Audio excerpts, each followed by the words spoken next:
Bom dia, boa tarde, boa noite, meus queridos alunos do terceiro ano.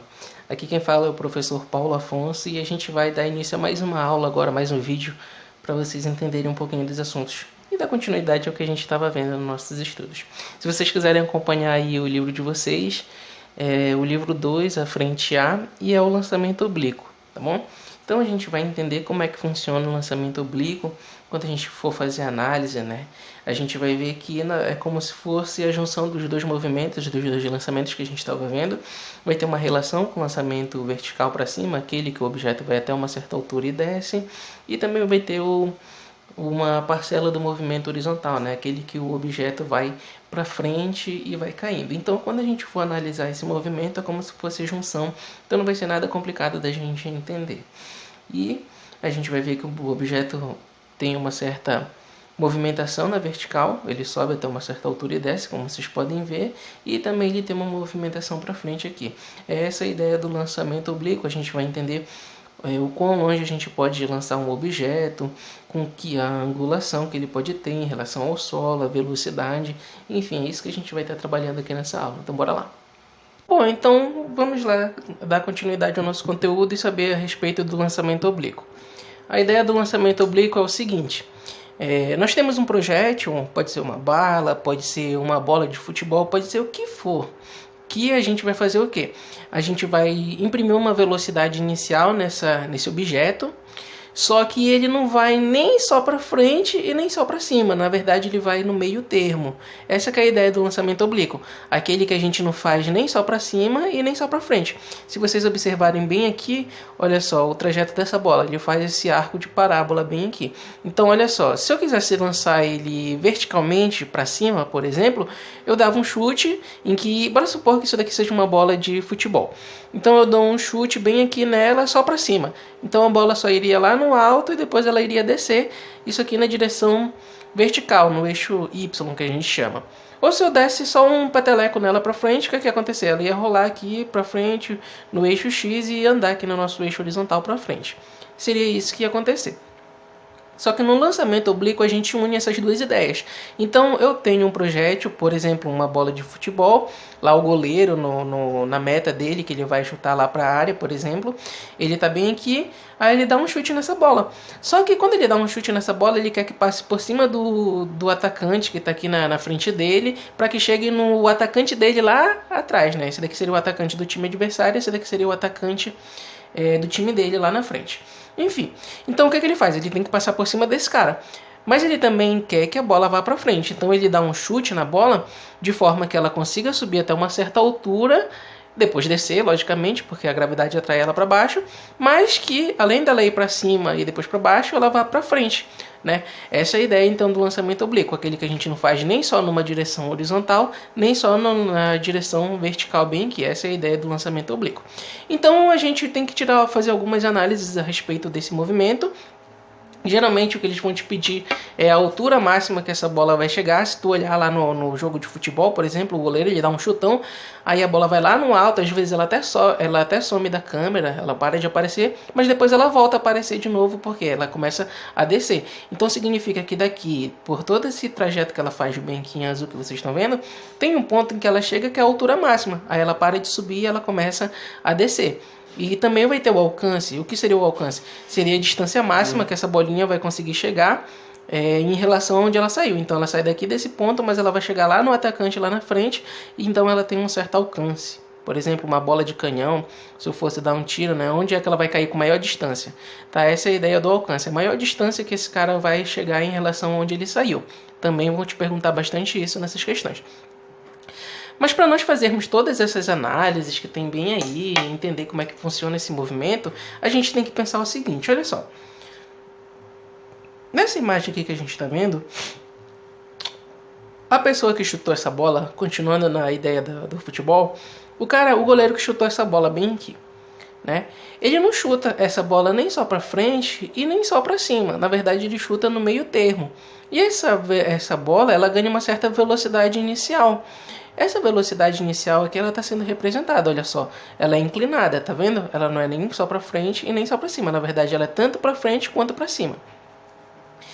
E para nós fazermos as nossas análises a respeito desse movimento, Quando a gente for fazer a análise, nós vamos analisar esse movimento sendo feito na horizontal e sendo feito na vertical separadamente. Então, para isso, eu preciso saber a velocidade inicial que ele teve, isso no eixo X, e a velocidade inicial que ele teve no eixo Y. Para eu poder determinar, por exemplo, a velocidade que ele vai ter em determinados pontos, tanto no eixo X quanto no eixo Y. Porque ao longo do que ele for caminhando aqui pela frente, que ele fizer essa trajetória, a gente vai ver que ele anda para frente, aqui, né? Ele sai aqui e vem para frente, por quê? Porque tem uma velocidade que faz ele andar no eixo X.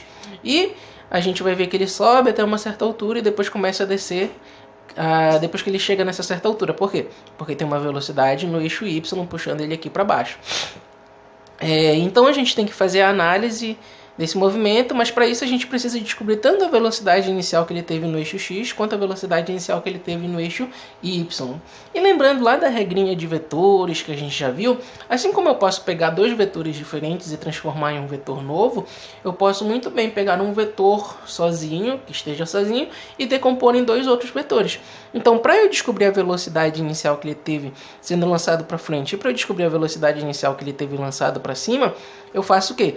Eu pego esse vetor velocidade inicial que a gente tem bem aqui, aquele chute que o goleiro dá com certa velocidade que a bola faz esse trajeto, e decomponho dois novos vetores.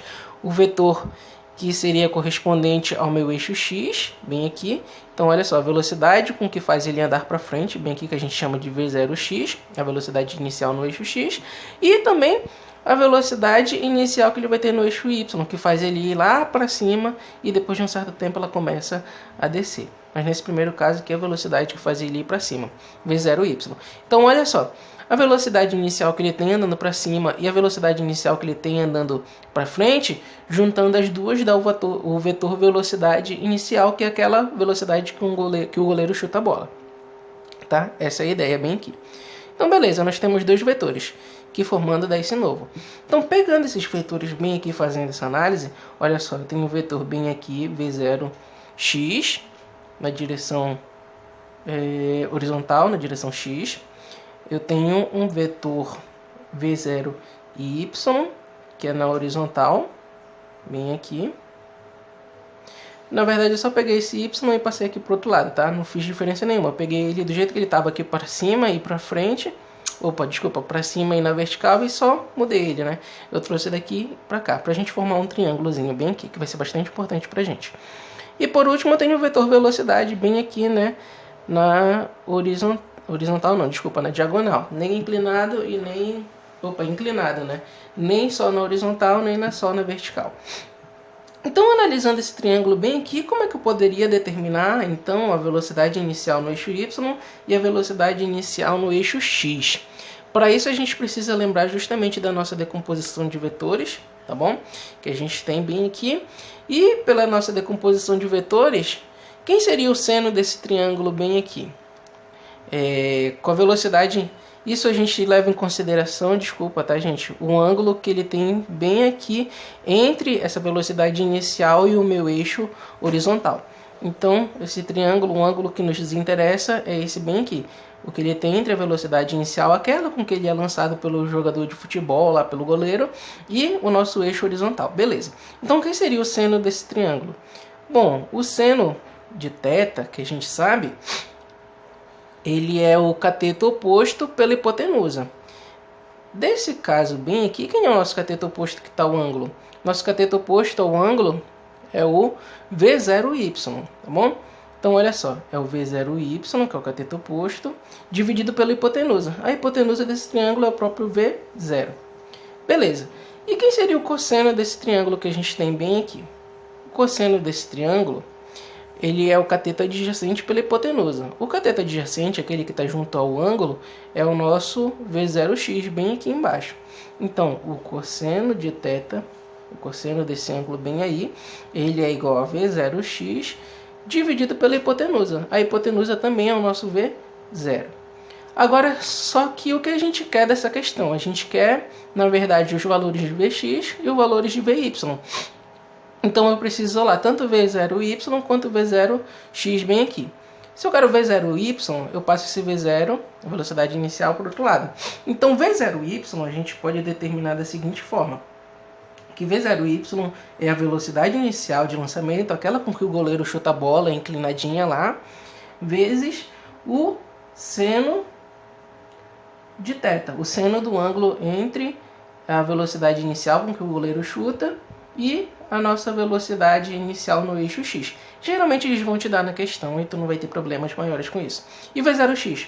V0x então é o cosseno de θ vezes V0. Então V0y e V0x a gente acabou de determinar bem aqui. Isso que vai ser bastante importante para a gente poder trabalhar com as demais coisas, com as demais situações que vão ser importantes aí que a gente vai estar vendo na análise desse movimento que é feito pelos corpos quando eles são lançados obliquamente, tá bom? Então ele vai te perguntar a altura máxima que esse objeto pode alcançar, a maior distância que ele pode alcançar também depois dele ser lançado. Ele vai te perguntar o tempo que esse objeto levou para chegar no ponto mais alto, ou o tempo total do movimento, ou seja, o tempo que ele leva para chegar até o ponto mais alto, depois começa a descer. Tudo isso daí ele vai estar te perguntando na questão e a gente pode responder com bastante tranquilidade aí a respeito desse movimento, sendo que a gente já fez a primeira análise, a análise inicial bem aqui. A gente já sabe que a velocidade inicial que esse movimento tem no eixo y, aquela que faz a bolinha aí lá no alto, ela depende de quem? Da velocidade inicial de lançamento vezes o seno do ângulo θ, bem aqui que ele vai te dar na questão. A velocidade no eixo x, aquela que faz o objeto, a bolinha nesse caso aqui, andar para frente, ela vai depender do cosseno do ângulo θ, ou seja, o cosseno do ângulo da velocidade inicial com que esse objeto é lançado com a velocidade do eixo x, né, vezes a velocidade inicial aqui, aquela com que o goleiro está chutando a bola. Isso é bastante importante para a gente e eu quero que vocês lembrem, porque a gente vai usar bastante aí ao longo do nosso caminho nessa aula. Bom, então agora que a gente já entendeu que esse lançamento ele não é feito nem só para frente, nem só para cima, mas na verdade uma mistura dos dois movimentos, quando a gente faz essa análise de movimento, na verdade a gente vai fazer separado. O movimento que ele faz na vertical, ou seja, o movimento que esse objeto vai fazer subindo e depois descendo, e o movimento que ele vai fazer na horizontal, indo para frente apenas, né? Então, olhando essa ideia bem aí, e como eu comentei com vocês, é um movimento bem complexo, porque é a mistura de dois outros movimentos que a gente tem, porém a análise a gente faz separada e se torna bem mais simples trabalhar com isso para não complicar muito a nossa vida. E nas questões, geralmente de vestibulares, o que eles vão te perguntar com mais regularidade, que a gente vai ver nesse tipo de movimento, é o tempo que ele leva para subir e também a altura máxima que esse objeto pode atingir, por exemplo, e tudo mais. Então, analisando esse movimento bem aqui, mas só que o movimento que ele vai fazer, o movimento do lançamento oblíquo, mas o movimento que o projétil faz somente na vertical, a gente vê o seguinte, que esse objeto, olha só, ele sai daqui de um certo ponto, aí ele chega nesse aqui, depois ele chega numa altura máxima, aí ele para de subir e começa a descer até atingir o solo bem aqui. Então essa é a ideia. Nós vamos ver que no eixo Y existe uma coisa chamada aceleração da gravidade. E a aceleração da gravidade ela atua atraindo as coisas para o centro da Terra. Então é por isso que esse objeto bem aqui ele sobe perdendo velocidade, até chegar no ponto mais alto da trajetória e depois ele desce ganhando velocidade. Então quando a gente for analisar o movimento que o projétil faz no lançamento oblíquo no movimento vertical, né, o que ele faz no eixo vertical, nós vamos ver que ele sobe perdendo velocidade e depois desce ganhando velocidade. Então ao longo da trajetória bem aqui ele vai ter velocidades diferentes. Tá bom? Essa é a ideia, porque tem a aceleração da gravidade. E quando a gente analisa o movimento bem aqui, como eu falei para vocês, ele vai subir até um certo ponto, depois ele vai parar de subir e ele começa a descer. Se ele para de subir e começa a descer, significa que no ponto mais alto da nossa trajetória, quando ele para de subir, a nossa velocidade é zero. Mas isso, analisando, claro, o movimento no eixo vertical. Por quê?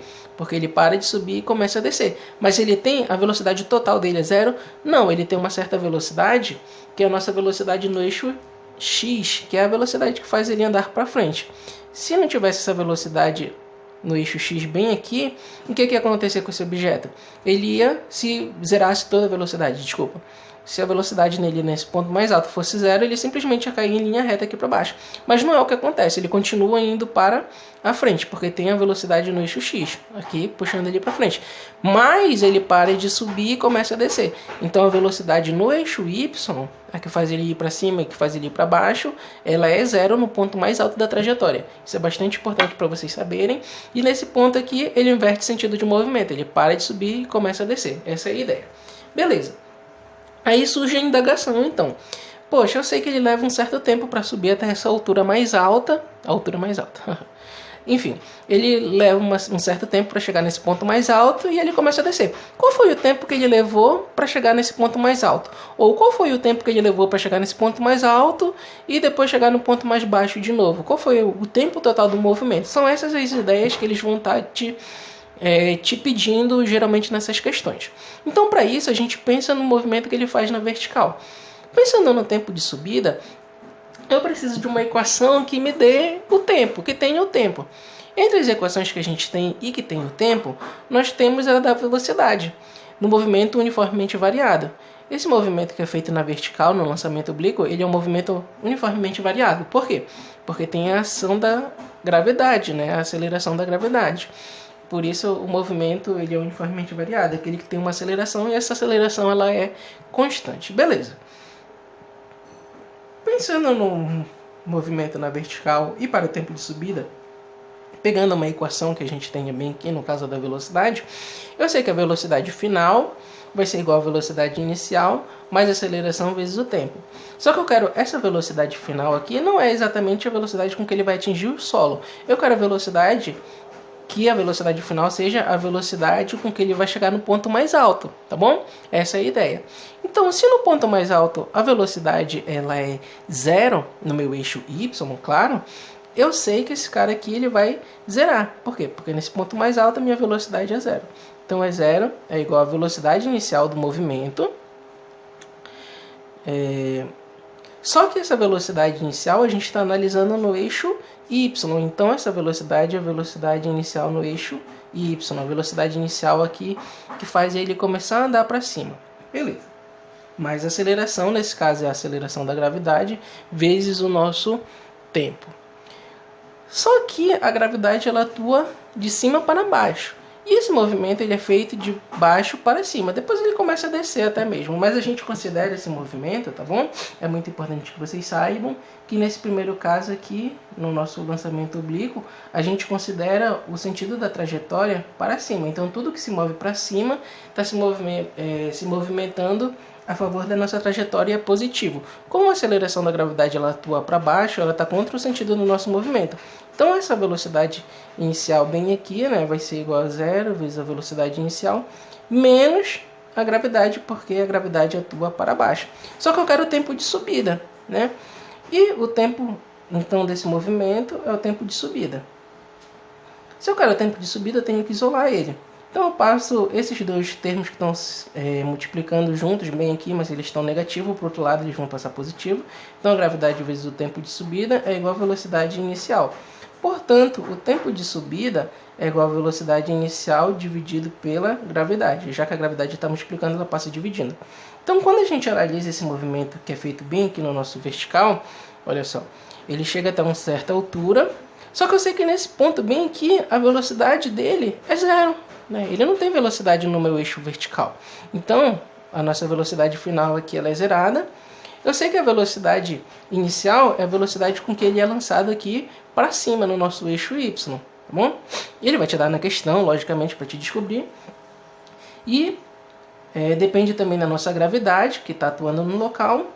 E a gente pode, então, determinar aqui o nosso tempo de subida dessa forma. Tá bom? Então, o tempo de subida depende da velocidade inicial com que ele é lançado lá no eixo Y, que a gente pode descobrir, como a gente acabou de ver bem aqui, que é V0 seno θ, dividido pela gravidade. Mas, professor, na questão eles me pediram o tempo total do movimento. E aqui eu só estou descobrindo o tempo para ele chegar até a metade do movimento, até onde ele sobe no ponto mais alto. Eu não sei a velocidade que ele vai, o tempo que ele vai chegar no ponto mais baixo de novo. Galera, como a aceleração ela é a mesma no lançamento vertical, é a aceleração da gravidade que essa bolinha está submetida, o tempo que ele vai levar para subir também vai ser o mesmo tempo que ele vai levar para descer. Então, o tempo total do movimento, ou seja, o tempo que ele vai levar para chegar nesse ponto mais alto, depois ele chegar nesse ponto mais baixo de novo, o tempo que ele leva para sair daqui desse ponto e chegar no ponto final, ele é o tempo total. E o tempo total, tá bom, gente? Depende de 2 vezes o tempo de subida. Como eu acabei de falar para vocês, o tempo que ele leva para subir também vai ser o tempo que ele leva para descer. Portanto, o tempo total é 2 vezes o tempo de subida. Isso daí são 2 deduções que são bastante importantes da gente estar sabendo aqui nesse movimento na vertical e no lançamento oblíquo. A gente vai aplicar alguns exercícios aí que tem essa noção e não vai ficar muito complicado para vocês de trabalharem com isso assim que a gente estiver fazendo os exercícios, não se preocupem. Bom, então dando continuidade aqui ao nosso estudo, a gente vai ver agora a respeito da altura máxima que esse corpo pode alcançar. Então olha só, pensando ainda na vertical, tá bom?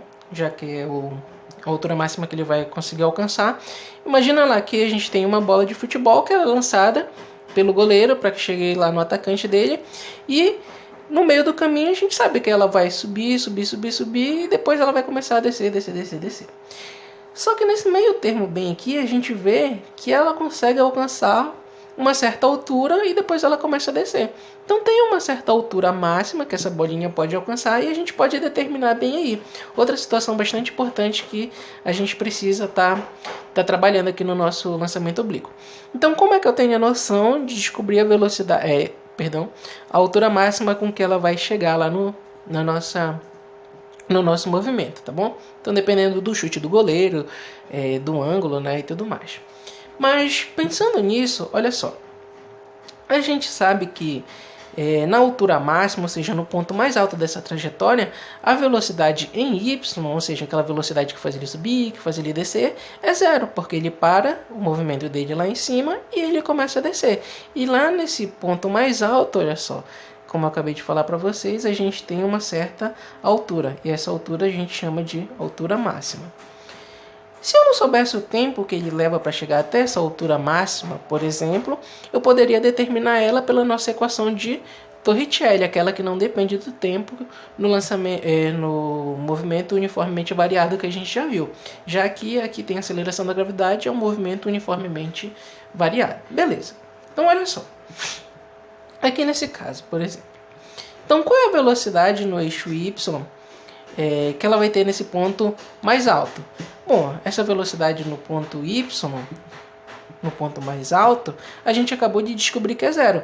Então esse termo aqui, ele vai sumir da nossa equação, ele vai ser 0, vai ser igual a 0. E aqui a gente tem que depende da velocidade inicial ao quadrado, né? A velocidade inicial do eixo y. Só que a velocidade inicial do eixo y é quem? É v0 vezes o seno de θ. Sendo que v0 é a velocidade com que a bolinha é lançada, né? Nem só para frente, nem só para cima, que ela é em diagonal. E o seno do ângulo entre a nossa velocidade inicial e também o nosso eixo horizontal. Beleza. Então aqui, onde tem v0y, eu vou substituir por tudo isso. Então aqui fica o seguinte, v0 vezes o seno de θ ao quadrado. Menos 2 vezes g vezes h. Por que menos? Porque é o sinal de menos, né? Mais uma vez, a aceleração da gravidade ela atua de cima para baixo. Então ela está contra o sentido da nossa trajetória, significa que ela é negativa. Como as ordens dos fatores não alteram o produto, em vez de eu colocar esse menos na frente do g, eu coloquei na frente do 2, já que eles estão todos se multiplicando. Como eles estão todos negativos bem aqui, eu posso passar eles para o outro lado e eles ficam positivos. Então fica 2g vezes h igual a v0 seno de θ, isso tudo aqui ao quadrado. Como eu quero a altura máxima, eu passo esse 2g que está multiplicando, ele passa dividido. Então esse h aqui, essa altura, a gente chama de altura máxima, e ela vai ser igual a quem? A v0 vezes o seno de θ, isso ao quadrado, dividido para 2 vezes a gravidade. Por fim, então, a minha altura máxima, que eu posso determinar desse movimento bem aí, ela é igual a quem? V0 ao quadrado é V0 ao quadrado, vezes o seno de θ ao quadrado é seno ao quadrado de θ. Isso tudo dividido por 2g, ou seja, 2 vezes a gravidade.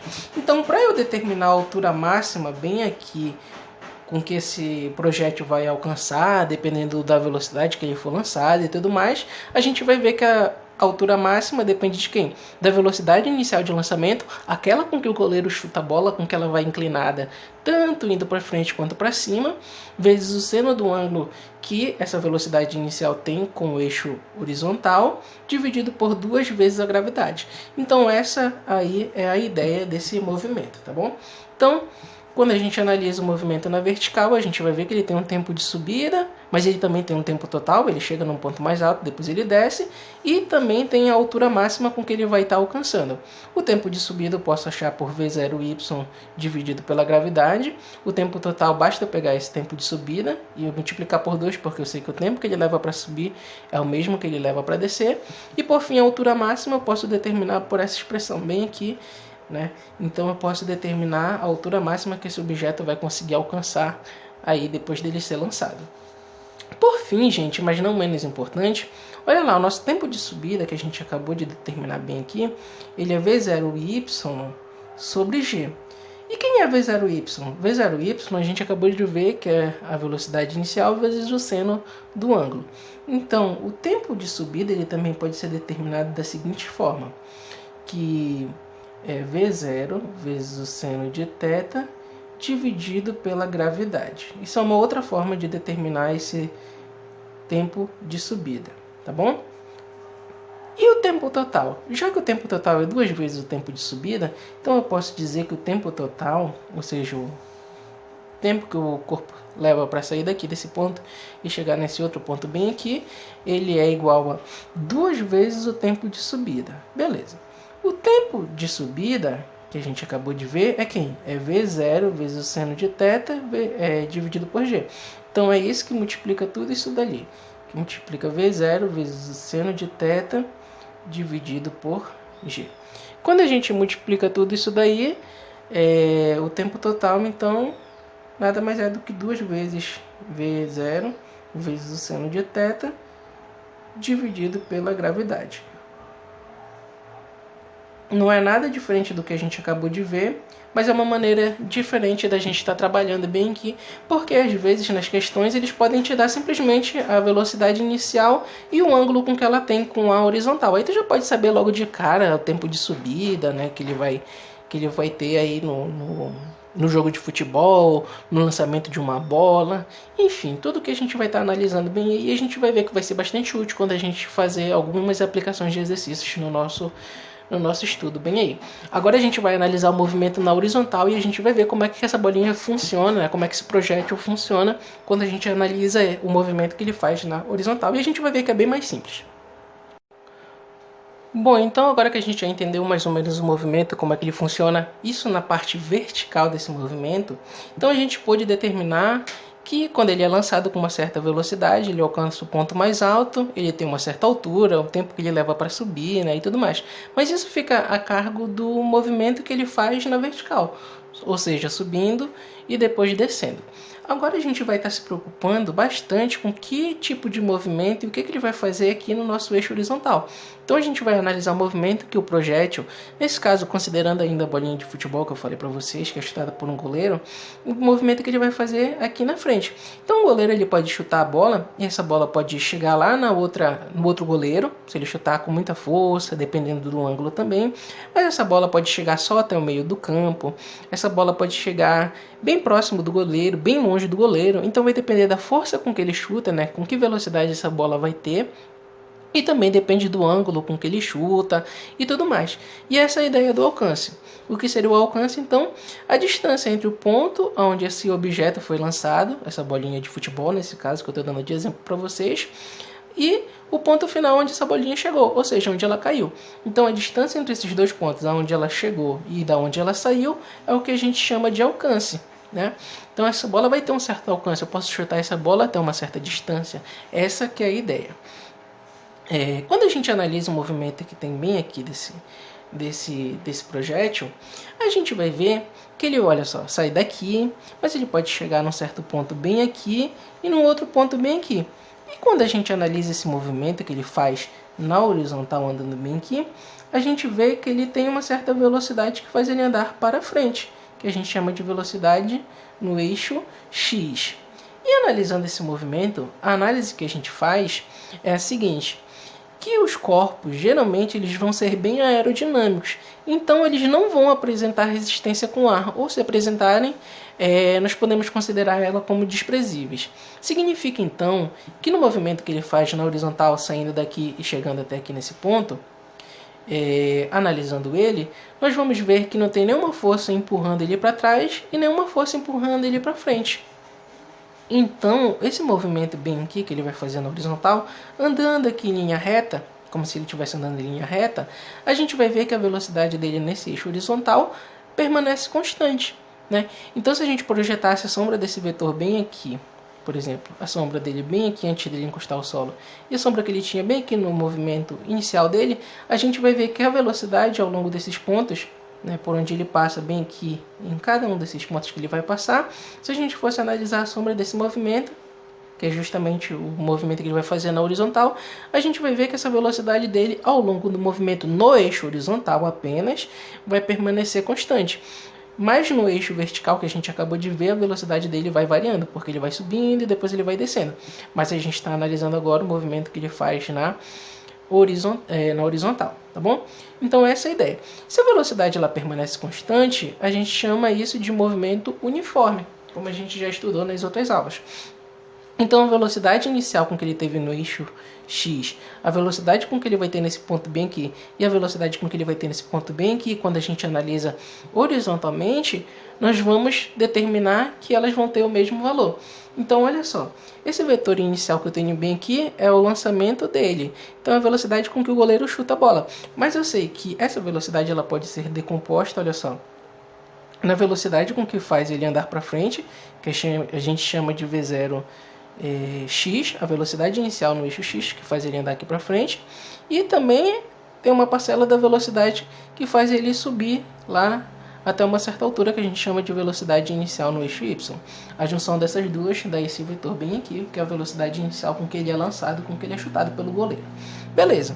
Mas como eu falei para vocês, o movimento no todo, desde que ele sai daqui e chega até aqui, quando a gente analisa ele na horizontal, no nosso eixo X, a gente vê que ele tem a velocidade constante, por isso ele faz um movimento uniforme. Então eu posso dizer para vocês que a velocidade inicial no eixo X, ela permanece constante durante todo o movimento na horizontal. Então a velocidade Vx1 e Vx2 bem aqui que a gente tem é igual à velocidade inicial com que ele é lançado no eixo X. A velocidade inicial lá dele de lançamento que faz ele andar para a frente. Beleza, essa é a ideia. Então como é que eu posso determinar a partir disso daí a distância máxima com que ele vai cair em relação a onde ele foi lançado? Como é um movimento uniforme, a equação do movimento uniforme é aplicável nesse caso. Então eu sei que o alcance, ou seja, a posição final dele, vai depender da posição inicial vezes o tempo, mais o tempo, e multiplicada pela velocidade que ele teve. Beleza. Esse S bem aqui, a gente passa a chamar agora, nesse momento, de A. É a mesma coisa, tá? Só que a gente chama de alcance para ficar mais fácil de lembrar. A posição inicial dele, a gente pode dizer que é 0. Por quê? Porque a partir desse ponto bem aqui a gente começa a analisar o movimento, é de onde ele saiu, então a gente pode determinar como 0. E esse S final aqui a gente chama de A agora, né? Que é o alcance onde ele vai cair depois que for lançado a partir daqui. Beleza. Então aqui é 0, ele some da nossa conta. E a velocidade, gente, nós acabamos de ver que seria a velocidade que ele tem ao longo do eixo X. Mas a velocidade que ele tem ao longo do eixo X depende da velocidade inicial com que ele é lançado, que é a mesma durante todo o movimento, analisando ele no eixo horizontal.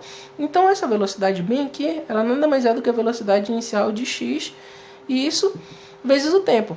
Sendo que esse tempo aqui vai ser o tempo total do movimento, porque o tempo que ele leva para sair daqui e chegar até bem aqui, depende do tempo que ele vai levar para chegar até o ponto mais alto e depois ele leva para chegar até o ponto mais baixo. Então é o tempo total do movimento, diferente do que a gente viu no movimento vertical, que a gente estava analisando e a gente via até o ponto mais alto. Até o ponto mais alto, na verdade, é só metade do movimento. Depois ele começa a descer e chegar até o ponto mais baixo.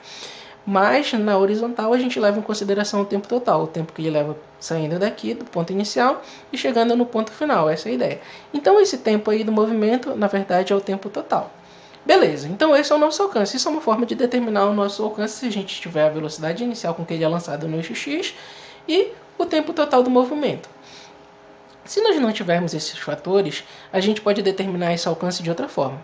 V0x, nós vimos lá no início da nossa aula, que depende da velocidade inicial de lançamento, aquela com que o goleiro está chutando essa bola, e o cosseno do ângulo com que essa velocidade tem, né, com a horizontal. Então, olha só, essa velocidade de lançamento aqui que o goleiro chuta tem um certo ângulo com a nossa horizontal bem aqui, né?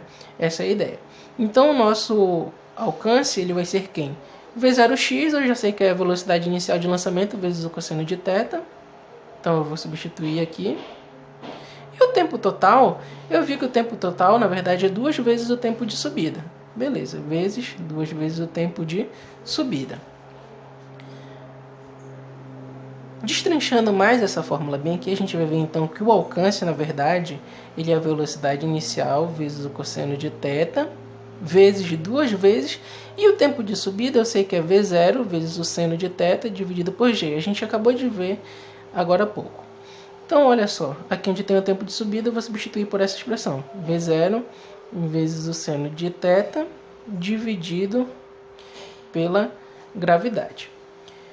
Agora eu vou arranjar isso daqui para ficar bem bonitinho para a gente. Então, o alcance vai ser, na verdade, velocidade inicial vezes a velocidade inicial é velocidade inicial ao quadrado.